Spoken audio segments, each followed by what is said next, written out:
hablando acerca de lo que es el poder del envío, haciendo referencia del llamado que tiene la iglesia en espacio y tiempo. ¿Se ha preguntado en alguna ocasión para qué el Señor le dio vida? ¿Ha meditado para qué el Señor nos creó? ¿Para qué el Señor nos pensó antes de todas las cosas? Muchos de nosotros no sabíamos. Esto se debe o se debió a nuestras malas andadas o malas decisiones.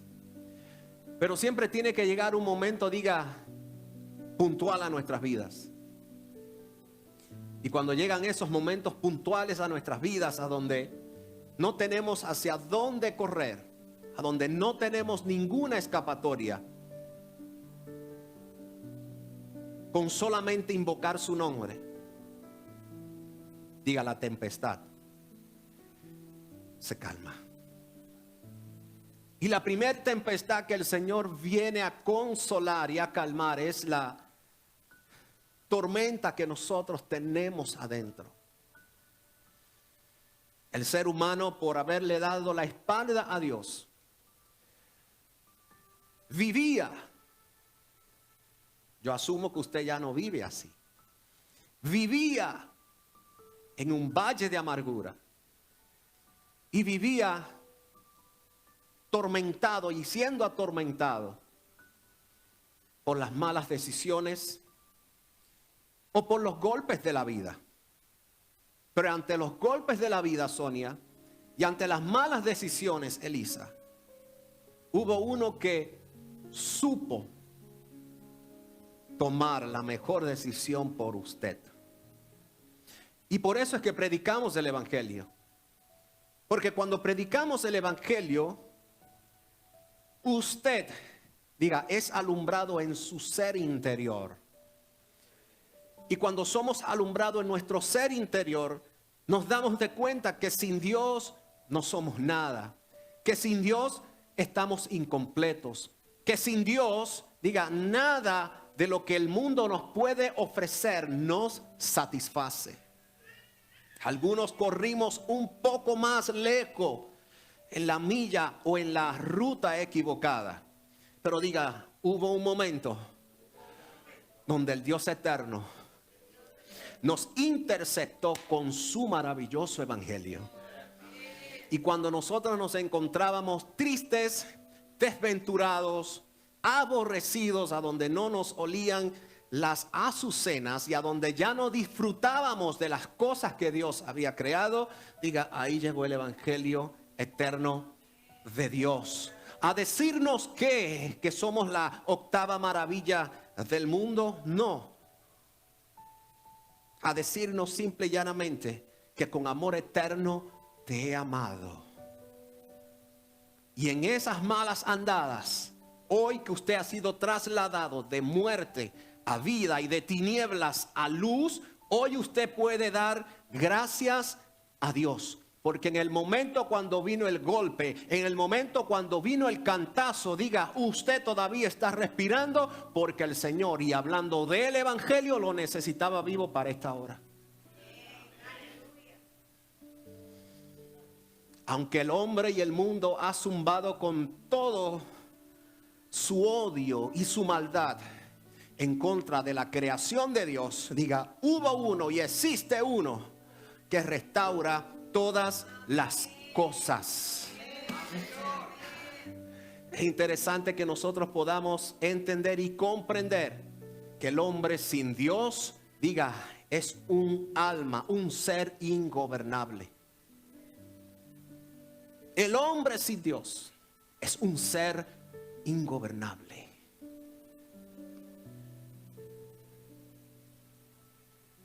Por eso tenemos los escenarios que tenemos hoy día.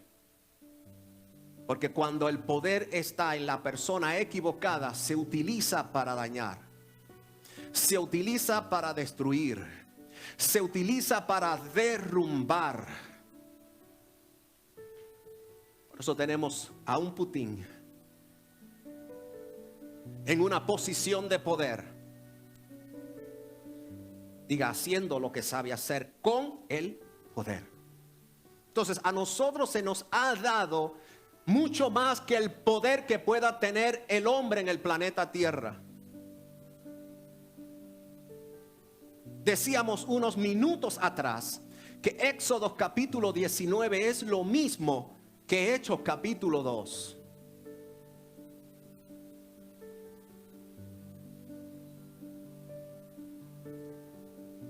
En Hechos capítulo 2 dice que el Señor en la promesa, pero ahora en un consumado, ¿qué hace? Desciende, pero desciende ¿a quiénes? A los que estaban reunidos en su nombre. Fueron investidos, diga, fuimos investidos de poder. Entonces, ¿qué la iglesia está haciendo con el poder?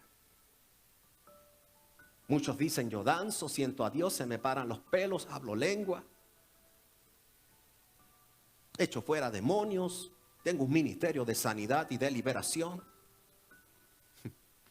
Soplo a la gente y la gente cae. ¿Para qué se nos ha dado ese poder? Eligmas el mago decía, danos, ¿cuánto cuesta? Danos de ese poder, Sonia. Y es reprendido. El poder de Dios no se adquiere y no se compra con dinero. Solamente se obtiene con un corazón rendido. Entonces dice, y recibiréis poder cuando haya venido sobre vosotros el Espíritu Santo. Diga, en mí está el poder. Pero no es el poder de los hombres. El poder de los hombres, ¿qué nos dice? Los eslogans famosos, el poder, el querer es poder. Y hay personas que quieren pero no pueden. ¿Sí? Tantas fantasías y tantas frases que venimos escuchando. El querer es poder y usted lleva años intentando vivir a su manera y tiene que darse cuenta en esta preciosa tarde que el poder no se vive a nuestra manera. El poder se vive, diga, a la manera de aquel que nos saturó con él. Y me seréis testigos. ¿Qué es un testigo conforme a la palabra? Uno que se para y testifica, yo me metía droga, yo bebía, yo robaba, yo asaltaba, hacía carjacking. Usted no sabe las diabluras que yo hacía. ¿Eso es un testigo? Eso fue lo que nos enseñaron. En una ocasión nosotros estuvimos parte de una congregación y se daba esos escenarios de que la gente testificara. Y había uno que cuando yo le escuché, yo le decía a Vilmari, diantre, Indiana Jones se quedó corto. Pero uno está en un ambiente donde uno cree que el que está hablando verdad. Entonces se volvía todo, Sonia, una competencia de vamos a ver quién es el más malo.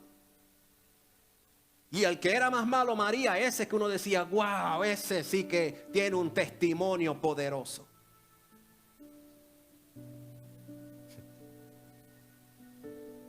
Entonces nadie quiere ser del Salmo 1.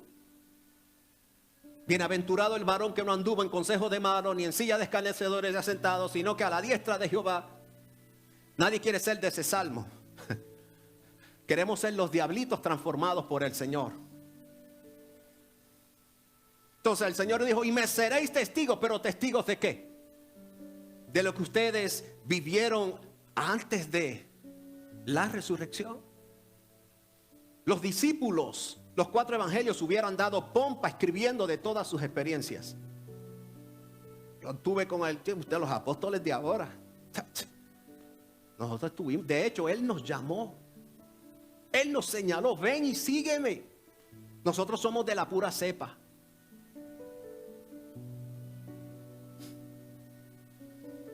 Y a todos y cada uno de ellos hablaron y testificaron de un Jesús que estaba afuera. Pero cuando recibieron a ese Jesús que estaba afuera, ahora adentro, por el poder, cambiaron los muñequitos. Roma temblaba con solamente 12 hombres que anunciaban la buena noticia como un testigo arrepentido. Entonces, ¿qué es un testigo conforme a la palabra? Diga, una persona que carga el testimonio. ¿Y cuál es el testimonio? No testimonios. Diga, el testimonio.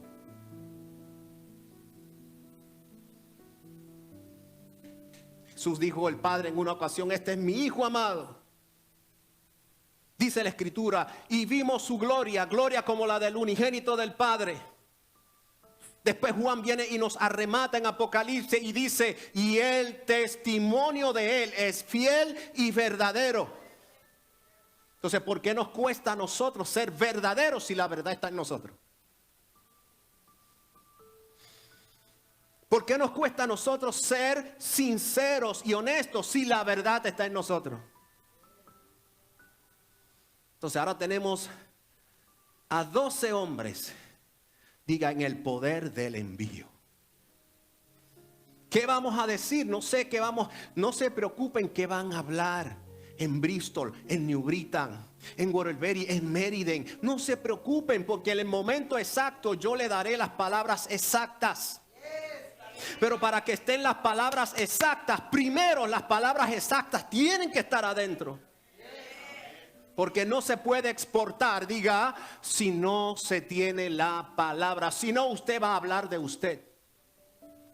Y diga, y la gente está aburrida de sus malas andadas.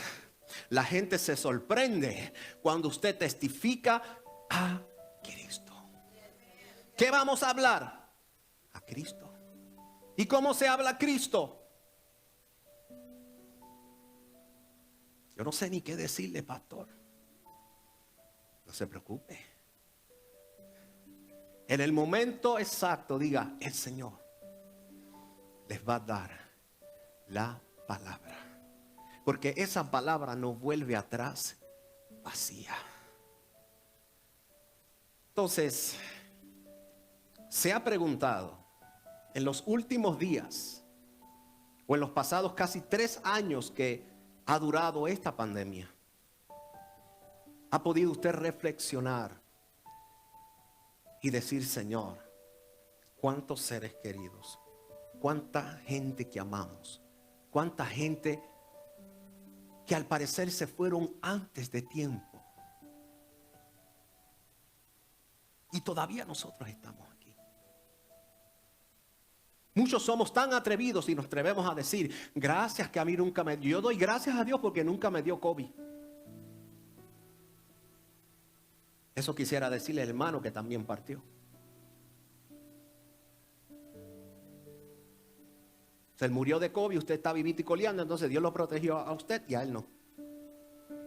¿Ves? Son las oraciones que hacemos fuera de TEN. Por eso tenemos que aprender a dar gracias en todo, pero no por todo. Una gran diferencia, ¿verdad? Pero ¿qué nos enseñaron? Vamos a dar gracias por todo. ¿Usted va a dar gracias por una hija que le violen?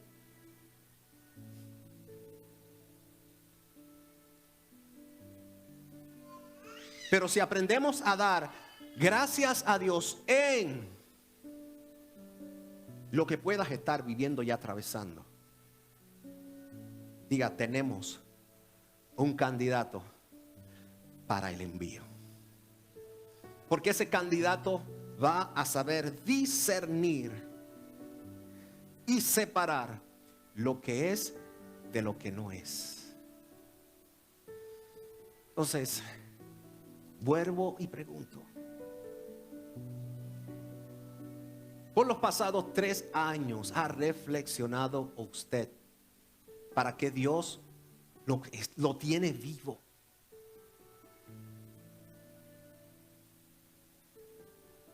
Para que el Señor nos dio de su poder, para que el Señor nos salvó, para que el Señor nos libertó, para que el Señor nos bendijo con toda bendición espiritual. ¿Para qué? Para manifestarlo y darlo a conocer. Pero muchos, qué bueno que aquí no hay ni uno, muchos se han conformado simple y llanamente con haber sido salvos. Cuando la salvación es solamente, diga el gancho, haga así, el gancho que el Señor extendió. Brazo fuerte, dijo Isaías. Eso es el envío y el poder del enviado. Nos atrajo hacia Él para que estemos primeramente con Él. Y una vez estemos con Él, diga, absorbamos toda la vida y toda la plenitud del Padre. Para cuando el Señor diga, ahora sí es tiempo, nene, de que cojas la maleta y sigas en el camino y en la ruta. Usted se acuerde que cuando llegue el día malo, yo he hecho memoria de la casa del Padre. Porque en la casa del Padre muchas moradas hay. Aquí yo veo muchas moradas. 1, 2, 3, 4, 5, 6, 7. ¿Cuántas personas habemos aquí? 30, no sé, 25. Diga, son la morada del Dios eterno. Somos su casa. Somos unos portadores. El problema es que muchos nos conformamos, Sonia, con ser los portadores, pero no exportadores. Les dije que muchos se han conformado con haber sido perdonados y ser llevados ahora al cielo. Cuando la salvación solamente es el inicio, es el principio de una persona que así como ha sido salva, ahora comienza a salvar a otros, no por poder propio, mérito propio, sino anunciando la noticia, salvando a otros para que no caigan en los sistemas y en tantas cosas que no necesariamente son el Evangelio de Dios. Entonces, el Evangelio de Dios, ¿para qué nos viene? ¿Para qué nos viene el Evangelio de Dios? Yo estuve mal enseñado y mal instruido. Yo pensaba que habían 5 evangelios. Evangelio de Mateo, Lucas, Marcos, Juan. Y cuando me hablaron del 5.º evangelio, yo decía, wow, tremendo, este Isaías está pasado. El más que habló del Mesías y señalaba de las profecías era Isaías, ¿o no? De hecho, cuando Jesús, el Evangelio de Dios ahora estaba en la sinagoga, abrió el rollo y ¿qué abrió? Isaías. Y viene y dice, el Espíritu del Señor está. ¿Y me ha enviado para qué?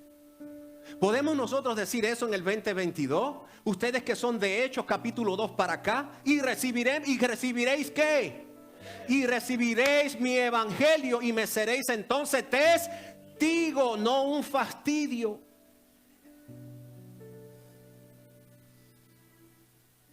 Y personas que son un fastidio, la gente dice, yo no quiero ser como ese pastor. Si eso es ser lo que él dice y profesa ser, mejor me quedo disfrutando de las algarrobas. Alaba mi madre. Mejor me quedo disfrutando de la comida de los cerdos. Pero no, diga no. Ese no es nuestro estadio. El Señor no nos introdujo en una verdad presente. No nos introdujo en el Evangelio eterno de Dios para que nosotros ahora estemos aquí acomodaditos comiendo y engordando de la palabra sin darle alimentos a otro. Usted es un canal de bendición. Usted es un manantial en cada lugar donde usted entre. Por eso somos manantial de vida, no es un eslogan, es una realidad. Dice que su espíritu, ¿qué hace su espíritu adentro de nosotros? Corren como ríos de agua viva. Esa agua viva es la palabra que nos limpia y nos purifica, diga, día tras día. Wow. Eso es lo que hace la palabra. La palabra limpia nuestras arrugas. La palabra limpia nuestras imperfecciones. Pero esto es a la medida que usted reconozca las mismas. Es imposible decir, José, es que yo no le he entregado esta área al Señor. En estas otras áreas está todo bien, pero en esta área todavía. Pues mire, le tengo una buena noticia. No sé cómo la va a coger. Si ese es su estadio, el evangelio del reino no está ahí. Porque lo primero que viene a hacer el evangelio del reino es que organizar todo nuestro reguero y todo el caos que nosotros venimos cargando por estar fuera del manantial de la vida. Entonces, cuando viene el evangelio del reino, diga, ese evangelio llega para ordenar el desorden. Entonces, ahora usted puede decir, Señor, porque Él ahora ejerce señorío sobre su vida. Llegará un tiempo donde me dirán, Señor, Señor, pero yo nunca os conocí, porque en ningún momento yo ejercí gobierno sobre ustedes. Palabra dura y fuerte, ¿verdad? Pero si Él está ejerciendo gobierno en nuestra vida, diga, ciertamente el reino, el gobierno, el dominio y el señorío están presentes. Y dije una palabra que tal vez para algunos sea nueva o extraña, verdad presente. La verdad presente no es una frase, no es un eslogan. De hecho, Pedro es el que hace referencia a la misma. Y decía que su oración es que nosotros seamos confirmados en la verdad presente. La verdad presente, diga, es Cristo y la iglesia. La iglesia y Cristo son la realidad presente del Dios invisible. Por eso cuando usted entra a un lugar, se supone que la gente pueda ver la realidad presente de Cristo en usted. ¿Se entiende? Eso es verdad presente. No tenemos una verdad que está en sombra. Mira, aquí hay una sombra. Una sombra ¿de qué es esta sombra? De lo que divide la ventana. Yo no puedo tocar la sombra, pero puedo tocar la rendija. ¿Se entiende? Muchos de nosotros todavía estamos conduciéndonos en la sombra y no en la realidad de las cosas. Pero para esas personas hay también palabra, porque es el momento y es el tiempo donde no solamente conmoveré las potencias del cielo, sino también los que están debajo del sol. Serán sacudidos por mi palabra. Serán estremecidos por mi palabra. Ese es el poder del envío. No te va a dejar quieto. No te va a dejar quedado, no te va a dejar. Usted va a hablar y va a hablar y va a hablar y va a hablar y va. Eso es el evangelio. ¿Cuál es la gran comisión? Vayan y levanten 20 GMDB, yo no sé a dónde. Diga, fue claro, el poder del envío y el quien los envía fue claro. Prediquen, prediquen, prediquen, prediquen el evangelio a toda criatura. El que creyere y fuere bautizado será. Hay que predicar, José. Hay que predicar, Emmanuel. Hay que predicar, Alba. Hay que predicar, María, Elisa. Hay que predicar, Burmaro. Porque cuando usted predica a Cristo, los sistemas comienzan a caer. Yo vi a Satanás caer como rayo. Eso lo hizo el poder que lo envió a usted. La unción no es solamente para echar fuera demonios. Es para que se pudran en nosotros los sistemas y todo aquello que es contrario al diseño eterno de Dios. Para eso es que tenemos la unción del Santo.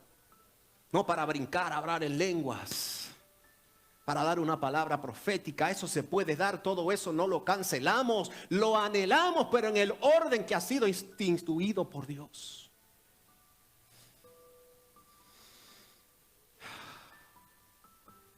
Entonces, ¿qué diremos? ¿Qué diremos, pues? Si Dios es, ¿quién? Wow. ¿Qué diremos, pues, hermana Eva? Si Dios es, ¿quién contra nosotros? Por eso estamos seguros que ni la muerte, que ni la enfermedad, que ni principado, nada podrá separarnos del poder de Dios. Por más que usted huyó, por más que usted corrió, por más que usted se alejó, por más que usted hizo así, no te veo, el Señor se le metió hasta por las narices y te dice: con amor eterno te he amado, te sigo amando, te he amado para que estés conmigo y luego salgas a dar lo que por gracia has recibido. Ese es el poder del envío. Pero ¿y a dónde están los enviados? No se sienta menos que nadie. Usted es un representante de la mejor corporación que puede existir en el planeta Tierra. Somos la corporación del Cristo vivo. El asunto es decir que estamos vivos cuando estamos muertos. En la iglesia, en una de las 7 de las iglesias, ¿verdad? Habían una que decían que tenía nombre de que viven. Entonces, lo más que detesta a Dios, diga qué bueno que aquí no hay ninguno. Los muertos están afuera. Pero si fuese el caso, al tercer día, tienes que experimentar un tercer día en tu vida. Yo no sé si ustedes son del tercer día. Esos son los hijos en resurrección. Los hijos del tercer día son los que nos hemos levantado juntamente con Cristo. Y no es un tercer día geográfico. Es un estadio permanente en Dios. El primer día parecía que no pasaba nada. De hecho, tinieblas cubrieron la tierra. De hecho, aún en la muerte de Jesús, eso estuvo caótico. Si usted se pone a pensar en ese escenario, o sea, no hay una persona que haya muerto y toda la creación estaba como que ustedes no han matado al Juan de los Parlotes. La misma creación estaba lista para desbordarse en su ira. Por eso tenemos huracanes, por eso tenemos el mar que se sale de su cauce. La misma naturaleza estaba a punto de explotar.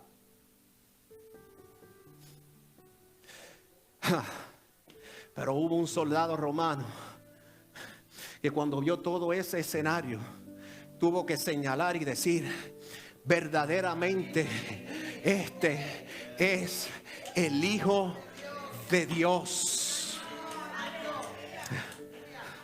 Pero no se quedó ahí la cosa. Lo llevan de ese estadio y lo llevan ahora a la tumba y la sellan con un clase de peñón.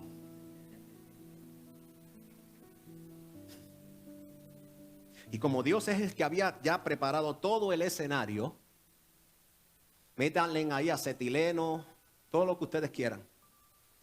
Pero al tercer día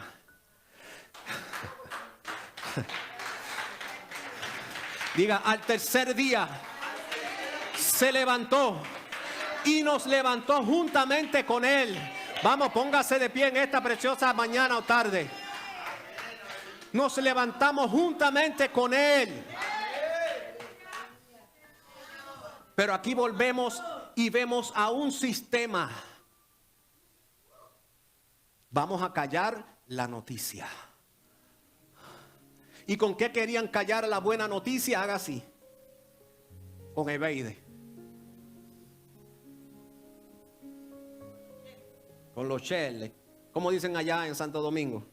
Con los cheles. Con los bolívares. Los cuaitos. Vamos a pagarle bien buena gente para que sobornen la verdad. No te dejes sobornar.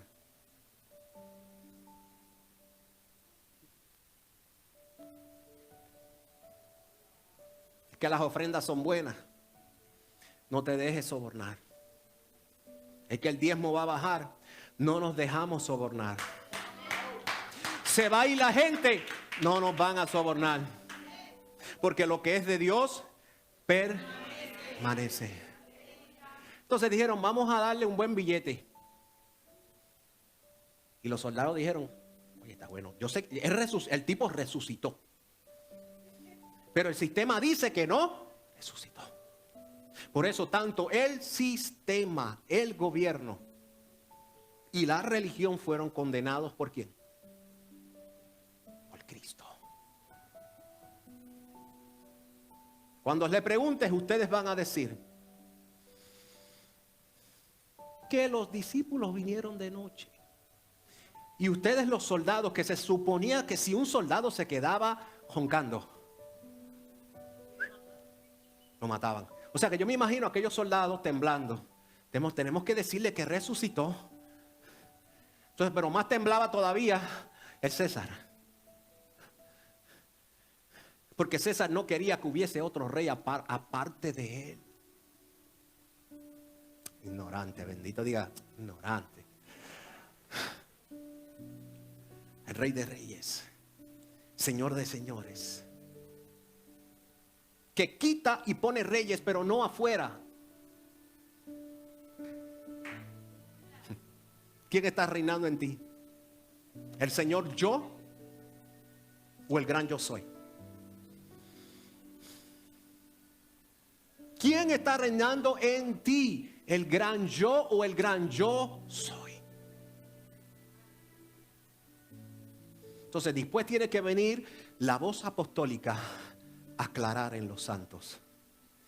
Aquel Jesús que ustedes castigaron, aquel Jesús que ustedes marginaron, aquel Jesús que ustedes lo tuvieron por menos y por poca cosa, Dios le ha hecho rey soberano sobre todo.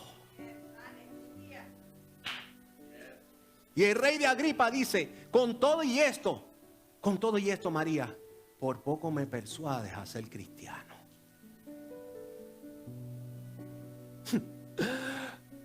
Hay personas que van a decir sí, sí, y otros que van a decir que no. Pero para eso, haga así. Nos sacudimos los pies. Porque en algún lugar donde hemos sido enviados, diga, el Señor tiene un contenedor listo para recibir esta